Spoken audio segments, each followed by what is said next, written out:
Naghahanap ka ba ng isang motor na may murang halaga at di matatawarang kalidad, yung tipong magagamit mo pa sa pang-araw-araw, o kaya pang negosyo ay sulit din talaga? Baka makatulong sa iyo ang video na ito dahil tatalakayin natin ang 5 sa pinakamurang motor ng mga sikat at kilalang brand dito sa bansa, ang Yamaha at ang Honda Motors.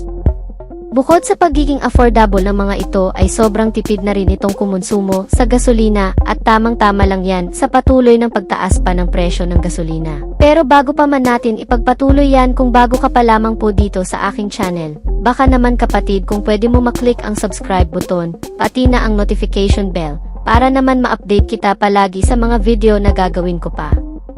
Ang una sa listahan na isa rin sa pinakamurang motor ng Yamaha Motors ay ang Mio Sporty. Isang pang daily commuting system na motor na sa pangalan pa lang ay makikita mo na ang pagiging sporty ng isang ito, na madalas ito rin ang nakikita sa syudad na kung saan ay ginagamit na rin ng marami. Sa pagiging katamtamang laki lang din naman kasi ng body type nito, ay hindi mo akalaing ginagamit ding panghanap buhay ng ilan nating mga kababayan. May 2-seating capacity at naglalaman ng convenient at satisfying features ang motorsiklong ito, sa pagkakaroon din kasi ng underseat compartment storage, may front footboard at glove box compartment sa harapan na lagayan ng maliliit na bagay. At kahit papano ay malakas rin ang makina sa biritan kung kinakailangan. Sa pagkakaroon ng 114 cubic centimeter na displacement capacity, naka-single cylinder, 4-stroke, single overhead cam na may 2 valves. Ang buong makina na may air-cooled type na cooling system at carburetor type pa ang fuel system naman ito. Sa fuel tank capacity ay may 4.1 liters na kayang kumonsumo naman ng hanggang sa 50 km per liter. Pagdating sa maximum output level ay katangi-tangi rin ang bilis na ipinamamala sa pagkakaroon ng 7.6 horsepower sa kada 8,500 RPM. Habang ang maximum torque naman nito ay 7.2 Nm sa kada 5,500 RPM. Pagdating sa arangkada, ang nagagawa nito ay nakapagtala ng 100 km per hour sa kabuang bilis. Pagdating naman sa mga suspensions brakes nito sa front, ito ay naka-telescopic fork, habang ang rear suspension naman nito ay may single-sided shock absorber. Ang braking system sa front ay naka-single disc at drum brake type naman ang rear brake nito. Sa wheeling tire size nito ay may sukat sa harapan na 70/90 R14, habang ang rear tire size naman nito ay 80/90 R14.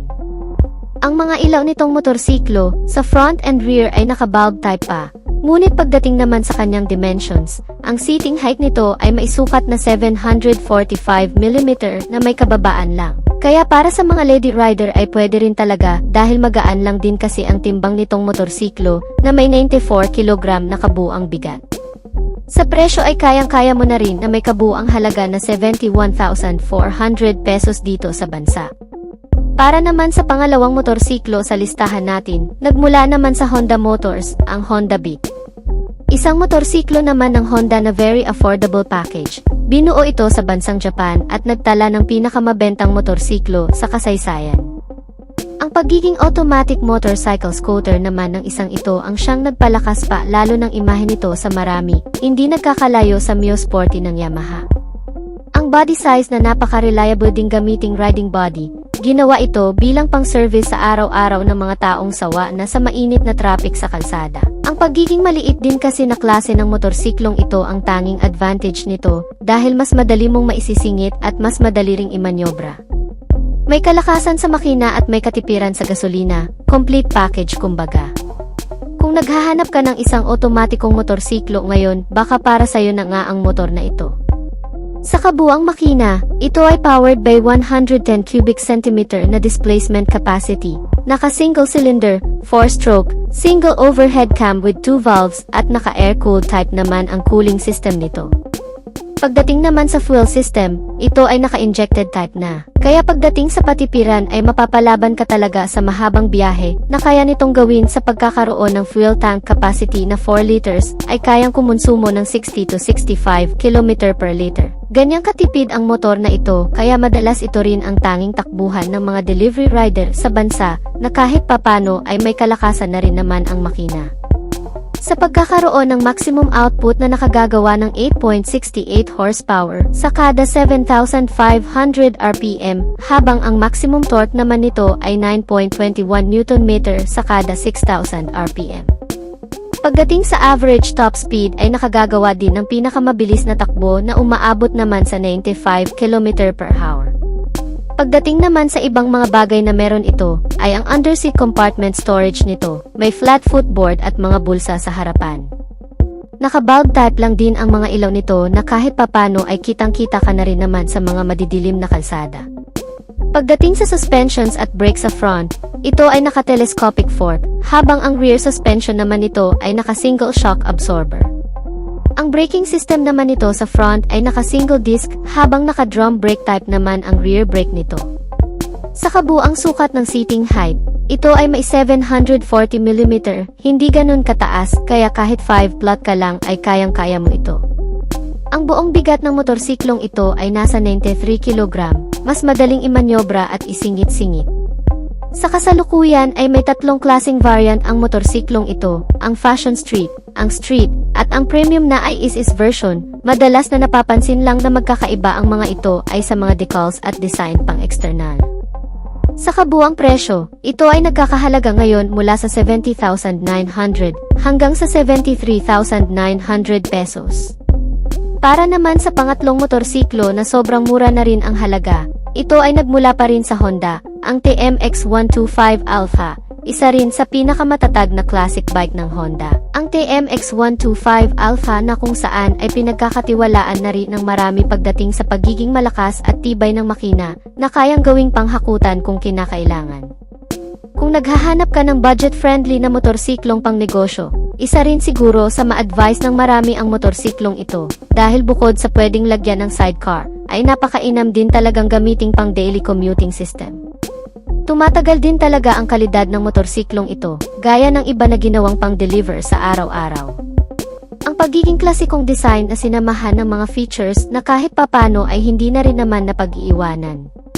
Ang pagkakaroon ng kabuang makina na powered by 125 cubic centimeter na displacement capacity, naka-single cylinder, 4-stroke, OHC, at naka-2 valves, ang cooling system naman nito ay naka-air-cooled type. Pagdating naman sa fuel system, ito ay naka-carburetor type, ngunit matipid naman sa fuel consumption na umaabot sa 50 km per liter. Ang fuel tank capacity nitong motorsiklo ay may kalakihan na rin na kayang kargahan ng 8.6 liters na full tank. At malakas na makina na may maximum output level na 9.6 horsepower sa kada 8,000 RPM, habang ang maximum torque naman nito ay 9.1 Nm sa kada 6,500 RPM. Sa average top speed, ito ay nakagagawa ng hanggang sa 100 km/h. At para sa iba pang specs nito mga kamoto, ang ilaw nito sa lahat ay naka-bulb type pa, ang headlight at mga turn signal lamps, pati na ang tail light nito. Pagdating naman sa suspensions and brake, sa front ito ay naka-telescopic fork, habang ang rear suspension naman nito ay naka-dual shock absorber. Ang front and rear brake nitong motorsiklo ay parehong naka-drum brake type pa. May kabuang sukat ang gulong nito sa harap at likod na size 18. At para naman sa dimensions, ang seating height ng motorsiklong ito ay 759mm na kayang upuan ng hanggang sa 5 flat ang height. May bigat na 113 kg na kayang-kaya ring imanyobra. Sa kasalukuyan naman ang presyo nitong motorsiklo ay nasa 56,900 pesos lamang dito sa bansa. Para naman sa pang-apat na motorsiklo, nagmula naman ito sa Yamaha, ang Yamaha WTX 125. Kung pang-araw-araw na pag-gray naman ang habol mo, yung tipong mayaalay mo rin sa panghanap buhay at pang-business, ang motorsiklong ito ay ma-advise ko rin. Isang manual motorcycle street bike na kung sa palakasan naman ng makina ay hindi na rin magpapahuli. Madalas itong ginagawang service ng marami, at kung sa long ride ay pit na rin naman, may 2-seating capacity na 2-wheeler bike at sporty looking na pang brusko naman ang datingan. Yung tipong kahit papano ay parang ang macho mo na rin kapag nakasakay ka na dito.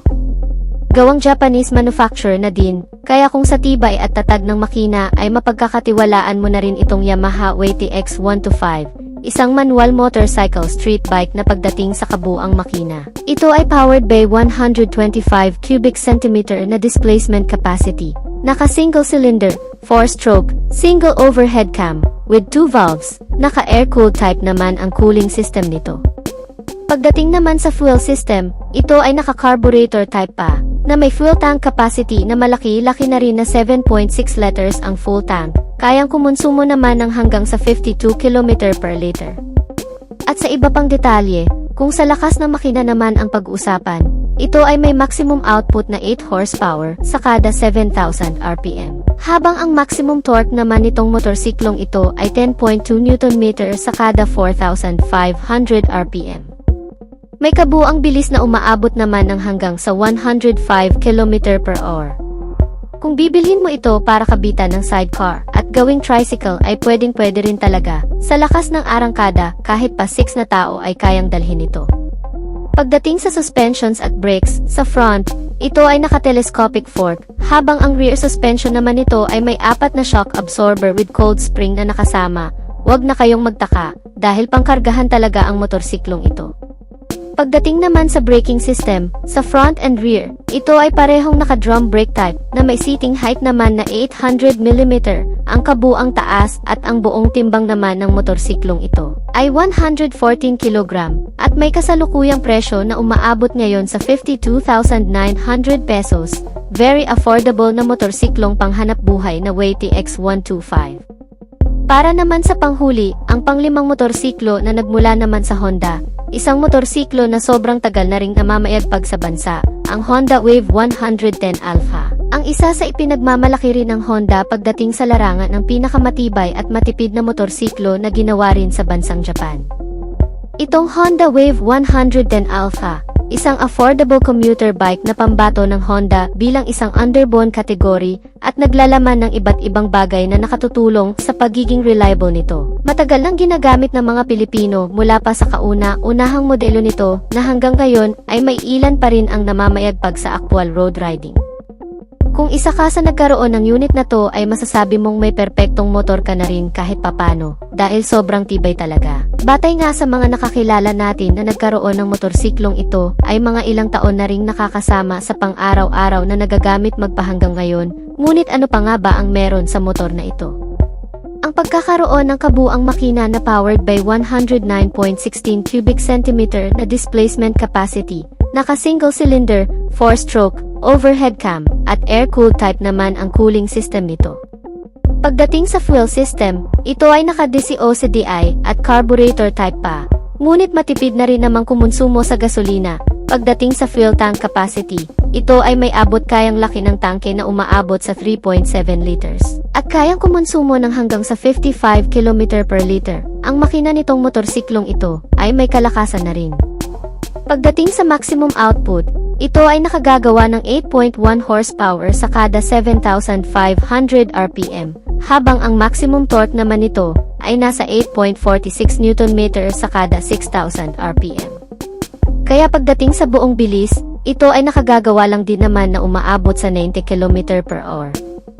Ang mga ilaw naman nito ay naka-bulb type pa, mula sa headlight, mga turn signal lamp, at ang tail light nito, hindi na rin naman masyadong issue. Yan dahil sa tagal din naman kahit papano mapundi nitong mga ilaw nito. Ang suspensions and brakes naman nito, sa front, ito ay naka-telescopic fork, habang ang rear suspension naman nito ay naka-dual shock absorber with coarse brake. Pagdating naman sa braking system, sa front and rear, ito ay parehong naka-drum brake type pa. Sa wheeling tires naman nito, sa front ay may kabuang sukat na 70 by 90 R17, habang ang rear tire size naman nito ay 80 by 90 R17 naman.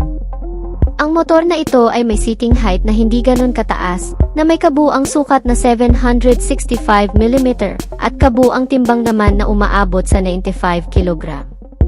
Very affordable din talaga ang motorsiklong ito, kaya kung hanap mo ang sobrang mura at sobrang tibay na motorsiklo at matipid sa gas, ang Honda Wave 110 Alpha na siguro ang hinahanap mong motor na may kasalukuyang presyo na umaabot ngayon ng hanggang sa 47,700 pesos lang naman. So yan lang siguro ang mga i-advise nating mga motorsiklo. Kung gusto niyo talaga ng dekalidad at kilalang brand, sa Honda at Yamaha ay mapagkakatiwalaan mo ang 5 motorsiklong ito. Sobrang affordable at sobrang tipid sa gasolina na may mga kalakasan din pagdating sa kabuang makina nito. So hanggang dito na lamang po ang ating video. Sana ay may natutunan kayo sa video nating ito. At sana ay nagustuhan nyo. Kung nagustuhan nyo naman ay pakihit ang like para sa suporta na rin sa ating channel. Huwag din kalimutang mag-subscribe para lagi kang updated sa ating motorcycle news and reviews. Maraming salamat sa walang sawang panonood sa ating mga video. Ride safe as always and God bless.